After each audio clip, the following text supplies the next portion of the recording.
I've had triads trying to roll me over in Hong Kong. I've had government officials asking for envelopes. I've been threatened with a bottle in my face by customers. When you have to deal with all these different issues, you really learn how to dig through it. How do I get my permits? How do I train the staff? How do I get the most out of my people? And I think that's what gives me the edge in this business.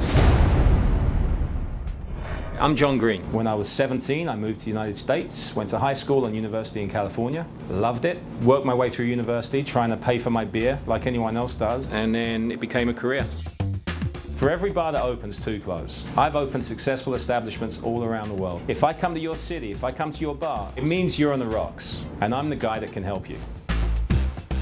Owning a bar is not just about selling booze. It's about people, it's about staff, it's about the guests, it's about creating an atmosphere, entertainment, fun, rock and roll. You've got to know every aspect of this business, and the only way of obtaining that knowledge is by experience, is by doing it, living it, breathing it. It's not like a car dealership has 60 cars on the lot and they're selling 60 cars, and when they sell 5, they get another 5 on the lot. You're dealing with liquid, young guys who justify in their mind, it's okay, with booze, we're having a party. And you're kind of wanting them to have that party because that creates the environment that you want for everybody. But it means I've got to basically contain those wild horses and control them. It's not easy. Without a doubt, number 1 on the list, it's the people. It's my team, it's my staff, my training.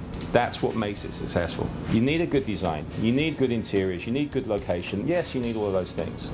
But at the end of the day, if you've got bad people, you're dead. If you're doing your job well, I take really good care of you. They do a bad job, I'll kick their ass so hard they won't believe it. They steal from me, they'll be out the door quicker than they can say boo to a goose. The fuck did that come from? I would literally do a 3-week trip from the 4 corners of this country, from Miami to New York to Chicago, Seattle, Los Angeles, and I would go checking out bars, see what's fresh, see what's new, see what they're doing out there. Maybe someone's come up with some new idea that you haven't thought of yet, and you don't want to be the guy left on the fence, so you want to keep it going, keep it fresh, and that helps you in the business.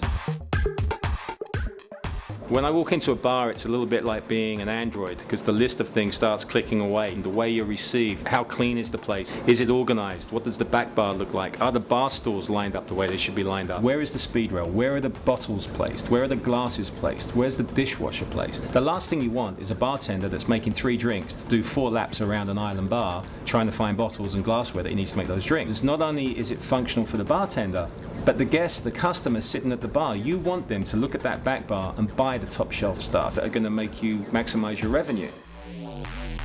I go and meet the owner, see what the problems are from his perspective, because he might not even know what a lot of his problems are. Then I establish a plan of action, what I need to do. I get in there, I kick everyone's ass, I straighten the bar out, and I hand over the keys effectively to a smooth running operation.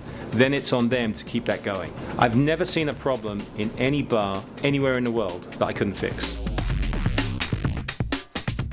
You go into an establishment, they're on the rocks, they need help. Well, guess what? A lot of times they think they know it all. They're in denial. Basically what I tell them is, if you don't want me here, I'm out the door. But if I'm here, you're going to do it my way. And that's the end of it. The reason I'm here is I know what I'm doing and I know how to get it done. So you either do it that way or get on with it yourself, and good luck. I was hired by one of the biggest brewers in the world who had a huge stock problem. They couldn't solve it. So I said, okay, I'm going to send a guy in on Monday and he's going to ask for a job. You give him the job. He's going to rape and pillage and steal and get laid, and he's going to do everything you don't want a bartender to do in your joint. Don't look at him, because if you do, they're going to know. And I say they being the thieves, which you've obviously got. Within 2 weeks, I knew who, how much, when, what. This was a big operation. There was about 10 bars and 3 restaurants. There was about 50 staff. So basically, Donald Trump, bit of a pussy. I called 55 people into a room, said, you're all fired, fuck off. Anyone wants to complain, we call the cops. 55 people walked out the door. That was the end of that. When you go into an establishment and you turn it around and you get it on the right tracks and they listen to you and it all comes together, and you change someone's life. They might have inherited it from their family. They might have their life savings in it. They've just done 10 years of their prime life trying to make this work, and they're almost out of business. I turn it around, they're hugging and kissing me, it changes their life. It makes you feel like $1 million. It's the best feeling in the world.